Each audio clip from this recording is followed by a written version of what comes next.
Yo, what's going on, guys? It's Houston Sports Talk back into the video today. And yesterday, the Minnesota Vikings beat the Atlanta Falcons 42-21. What a game. What a game. Kirk Cousins returning to Minnesota. 42-21 is the final score, and the Vikings win. Sam Darnold with an absolutely amazing performance.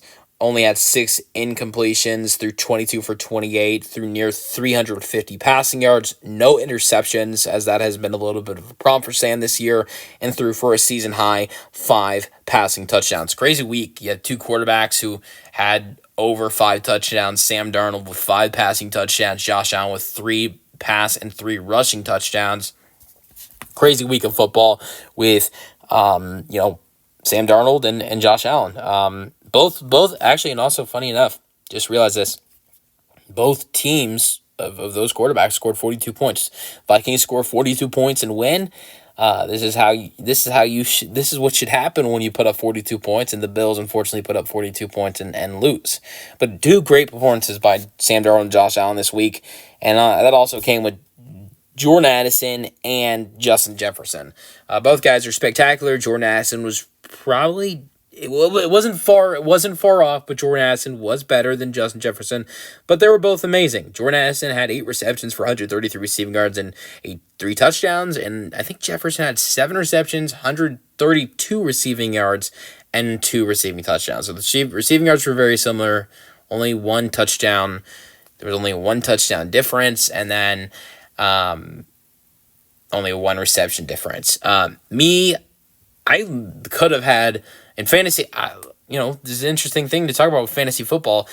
When 3 guys have a performance like this with Sam Darnold, Jordan Addison, and Justin Jefferson, I unfortunately I could have had all 3 guys in my lineup, but I had all 3 on the bench. No, I'm just kidding. I wasn't that stupid. I had Sam Darnold starting. That was obviously amazing. He had an amazing performance. He had over 40 fantasy points. I had Justin Jefferson starting, and he was fantastic as well. I don't remember his exact point total. And then where I screwed up was where I had Jordan Addison on the bench. But look, I think when you have 2 of the 3 of those guys, it's still a great week. I'm still going to win easily. I'm up like 129 to like 114 with still having Brandon Aubrey tonight. So I'm fine, going to be in the fantasy playoffs. But this was a big game for fantasy managers, having Sam Darnold, Jordan Addison, and Justin Jefferson perform the way they did in this game. Unbelievable game for them. 42-21. Kirk Cousins returns to Minnesota. It's not great. Look, he does throw for over 300. He has just as much as yards as Darnold did. His completion percentage wasn't as good, although he did throw way more than Darnold did, and he did throw 2 picks, no touchdowns. But look, I'm not going to say Kirk is not to blame for this loss. I'm not going to say he played good or he played his best football in this game. But Kirk was up there in the yards. He was making good throws in order to get the Falcons points on the board. I will say one of the interceptions was a crazy interception. I can't remember who was it that got that one of the interceptions, but one of the interceptions was an absolute crazy interception by one of the Minnesota defenders. Yes, I think Kirk could have played better in this game. Kirk could have maybe potentially stayed away from the 2 interceptions and maybe trade 2 field goals into touchdowns. As the Falcons had 2 drives where they had to settle for short field goals instead of getting touchdowns. But I think if we're going to look at the biggest blame of this game for the Falcons, it's not Kirk Cousins. It's the defense. Look, I don't know if 21 points is good enough to beat the Vikings if the Falcons defense is going to play at its best, because the Vikings offense is really good. But the Minnesota defense is 100% to blame for their performance. Atlanta's defense is 100% to blame for this loss, not Kirk Cousins. Kirk Cousins played bad in this game. He threw a couple picks, but he still led multiple scoring drives and threw over 350 or near 350. But what is to blame for this loss is the Falcons defense and what they did going up against Minnesota.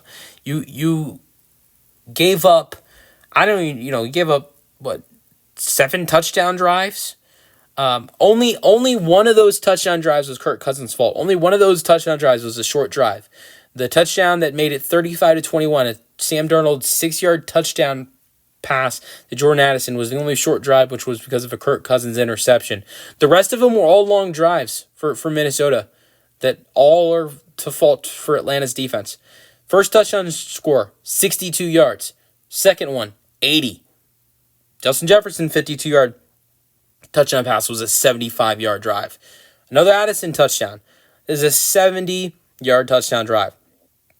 The final touchdown for Minnesota, which was Aaron Jones' only touchdown of the day and our only rushing touchdown for Minnesota, was a 98-yard drive. Atlanta's defense is full to blame for this loss, not Kirk Cousins. Kirk Cousins should have been better, but what 100% should have been better and not this bad was Atlanta's defense. So yeah, we'll see if they bounce back. Atlanta's going to be in a similar position like the Vikings were this week. Now, I don't think it's as special as Minnesota was, though, because Atlanta next week are in line to host a former starting quarterback, Desmond Ridder. We'll see what happens. It's looking like Aiden O'Connell is not going to go for the next game. And with that being said, that means most likely that Desmond Ridder is going to start. They haven't confirmed it, but it is been reported that he is supposed to start. So if Desmond Ridder starts, it's going to be in Atlanta. This game we saw where Minnesota hosted a former quarterback, Kirk Cousins. Atlanta's going to potentially do the similar thing with Desmond Ridder this week, and maybe we'll see a similar thing. Like Sam Darnold this week showed Kirk Cousins, it was good for them to replace me with you. Can Kirk Cousins, if Kirk Cousins cannot show Desmond Ridder, it was good that they replaced me with you, maybe there's some problems. Maybe that's when you need to start talking about bringing in Michael Penix. But I think that the history might repeat itself with how bad Las Vegas is, and Kirk Cousins will show, I think, Desmond Ridder that it was good that they replaced him with him. But that's not very impressive. Desmond Ridder has been the third quarterback in Las Vegas. So, yeah. All right. Scoring summary. There was a lot of touchdowns. Atlanta scored first. Tyler Algier, 6-yard rushing touchdown, 7-0. Jordan Addison with a Sam Darnold 49-yard touchdown reception. 49-yard touchdown pass to Sam Darnold to Jordan Addison, 7-7. Then Sam Darnold throws a 12-yard touchdown pass to Justin Jefferson. It's 14-7. Younghoe Koo with a 20-yard field goal going into halftime that makes it 14-10. A lot more scoring in the third quarter. In the first two quarters, you saw 4 scores for both teams. In the third and fourth quarter, there were 3 scores each, and so 6 scores in the second half compared to 4 in the first. Starts off with a Younghoe Koo field goal that makes the deficit 1 point, 14-13. Then Sam Darnold throws a 52-yard touchdown pass to Justin Jefferson. The lead is 8. Bijan Robinson with a 13-yard touchdown run. They go for the 2. Bijan gets it with a run. It's 21-21. Minnesota, their quarter was the third quarter belonged to Atlanta with 11 outscoring them 11-7. But the fourth quarter 100% belonged to Minnesota. 3 touchdowns, nothing for Atlanta. Addison 11-yard touchdown reception, 28-21. Addison 6-yard touchdown reception, 35-21. 98-yard drive, capped off with an Aaron Jones 15-yard touchdown run. It's 42-21. Kirk Cousins, 23 for 37, 344 passing yards, 2 interceptions, going over the game leaders. Sam Darnold, 22 for 28, 347 passing yards, 5 passing touchdowns. I thought Bijan Robinson had a very impressive day. This Vikings defense has been pretty shut down against running backs this year. Bijan still managed to get 22 carries, 92 rushing yards, and a touchdown. Aaron Jones, I think maybe was more impressive than Bijan in this game. He had 73 rushing yards and a touchdown. So yes, his numbers were not as good as Bijan. He had 19 less rushing touchdowns than Bijan, but 13 carries. So 19 less rushing yards on 9 less carries. Imagine, I think Aaron Jones would have probably been well over 100 in this game, 100 rushing yards, if Aaron Jones got a good 22 carries like Bijan did. I think it probably would have taken him less than 22 carries to get over 100. Darnell Mooney was fantastic for Atlanta, 6 receptions, 142 receiving yards. Jordan Addison had 8 receptions for 132 receiving yards and 3 touchdowns. I already went over Justin Jefferson, what he did in this game. Outside of that, that's really it. Vikings win 42-21. Let me know your thoughts on the win for the Vikings in the comment section, and peace out.